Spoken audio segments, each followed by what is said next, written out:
Welcome to the Campfire. This week, we're taking a deep dive into 19 6A and talking Katy ISD. The teams in this district: Katy, Cinco Ranch; Jordan, Maid Creek; Morton Ranch; Peyto, Seven Lakes; Taylor, and Tompkins. And now let's analyze this district in our Randall's Film Session. You don't start talking 19 6A without mentioning the Katy Tigers. Gary Joseph's squad will be doing its usual Katy things in 2024, which means power football with an emphasis on a strong offensive line. This year, it will be Tremaine Hill running the rock behind an O-line led by Patrick McMath and Byron Nelson. Gunnar Nelson will provide key leadership behind center for the Tigers as well. Jordan should be a team to reckon with, as it has some of the best skilled position players in this district. Andrew Marsh is one of the state's best wideouts, while Chad Gasper should challenge for a 1,000-yard season out of the backfield. Tompkins saw a lot of talent graduate, but it still has wide receiver Adebisi Bello to make plays on the offense. Taylor was a surprise playoff team a year ago and will again rely on defense to put itself in postseason position. Peyto only had 2 district wins in 2023, but it has an amazing defensive unit returning behind Dejon Petaway at safety and Carmelo Brooks on the D-line. Cinco Ranch has a thunder and lightning type backfield with Tasiah Young and Marcus Gadlin. The Cougars missed out on the postseason, though, due to a tiebreaker, and hoping that won't happen again this year. Head coach Nick Cavallo moving ranches as he leaves George Ranch to Morton Ranch to take over the Mavericks program. Kosi Akpala will hope to terrorize ball carriers off the line for Maid Creek, while Seven Lakes will try to improve on its one district win from a year ago.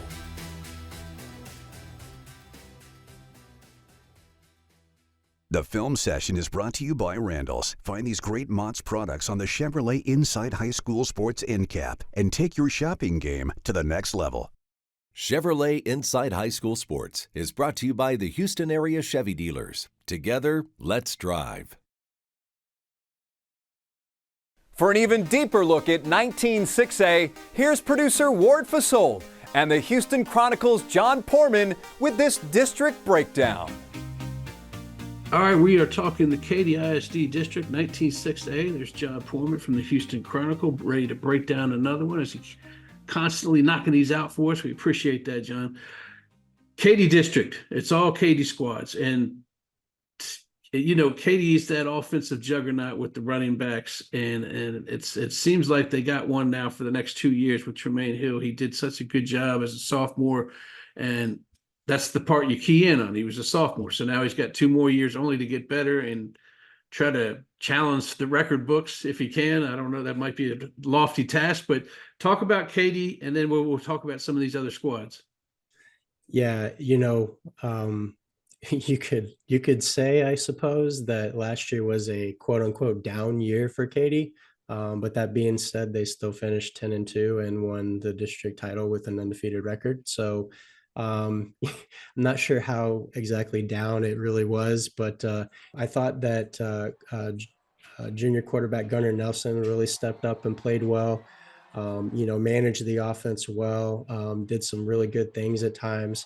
And I think, as you mentioned, Tremaine Hill, as a sophomore, really had a breakout year, kind of taking on the lead back role, over nearly 1,400 yards and 18 rushing touchdowns. And so I think obviously he'll be a focal point for this Katy offense again this year.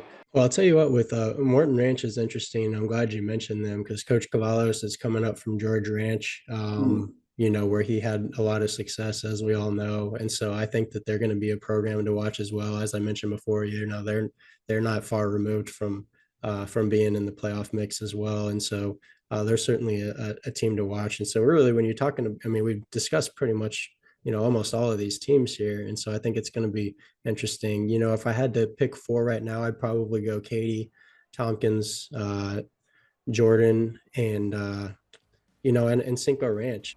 All right, John, I appreciate it. We got 26A next week, and that is an interesting I want to call that a hodgepodge district, but a lot of 5A teams got pushed up in there, and it's interesting. We'll discuss it next week. Sounds good. And we'll post the entire breakdown segment this Wednesday on our social media pages. Now let's take a look at some game changers in our Players on the Rise presented by Parker University. Katy Jordan's Andrew Marsh already has 149 career catches, and he still has a senior season left to go. This wide receiver coming off a tremendous year in which he caught 65 balls for more than 1,100 yards and 15 touches for a playoff team. He was a unanimous first-team All-District selection and should be in play for District MVP this time. Marsh has a ton of offers to ponder, including ones from Michigan, Oklahoma, and Texas. Running back Chad Gasper is another dynamic threat in the Jordan offense. The Warriors threw the ball a lot last year, but when they go to the ground, Gasper was the man. He rushed for almost 500 yards and 11 scores. This was after running for 675 yards as a sophomore. Chad will likely push for the 1,000-yard plateau as a senior before heading off to the University of Florida. Katy's Patrick McMath can play anywhere on the offensive line, meaning his quarterback will feel very safe in the pocket.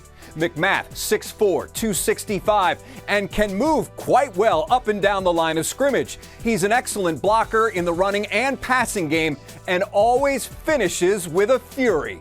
McMath has committed to Texas Tech. It's best you don't challenge safety Dejon Petaway. The senior safety is a magnet to the ball carrier as he made 80 tackles a year ago. He also broke up 4 passes and made a red zone interception. He's a physical defensive back, and Pato excited to have him as its last line of defense. Petaway is committed to play at Texas A&M.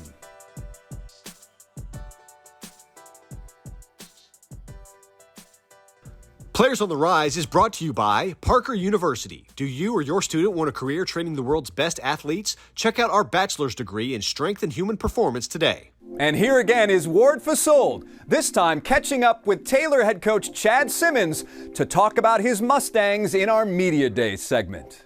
All right, it's Media Day. We are talking 19-6A with Katy Taylor, head coach Chad Simmons, and coach, you were the toast of the town. Your team was the toast of the town because we do this last year, and you look through the district, and not a lot of people had you guys picked as one of those 4 spots. And then when you played your first 2 non-district games, it took a while for you guys to get started. You gave up a lot of points and didn't score as many as you needed to. But once you got into district play, that first game, you must have saw something there against Cinco Ranch where you kind of you held them there to 7 points, and that kind of defense kind of showed up a lot of times, like Morton Ranch, Maid Creek, and of course the Katy Jordan game, which you needed the most. You got so many good defensive plays. Just talk about how that team played for you last year. Well, I was saying earlier before we actually started the interview, these guys played, at a level collectively above what you would predict as just individuals. We had some good individuals that were good football players, but just played good, sound defense together. Like you said, it took a little while to get going. And then that Cinco Ranch game, you wouldn't know it because it was a first district game. But that game was absolutely key. Right. I mean, as you got down to the end of the season, winning that game got us in, really. I mean, Jordan game was a big game, and you want to win them all, but that game, because of just the way things fell on the standings, that was absolutely key. And Coach Dudley and I are really good friends, and we coached together for 16 years. He came over here with me, then went back to Cinco, in 2019. But those guys, we had a real good group of kids with some experience and played hard and played together. So man, they were fun to coach. No doubt about it. It's going to be fun, Coach. I appreciate you joining us, man. Yeah, man. We'll see you at the end of August. Thank you, Ward. I appreciate it, man. And you can catch that entire interview Friday on our social media channels. That's going to do it for this week's Campfire. Next week, we're analyzing 26A. Until then, have a great week, everybody.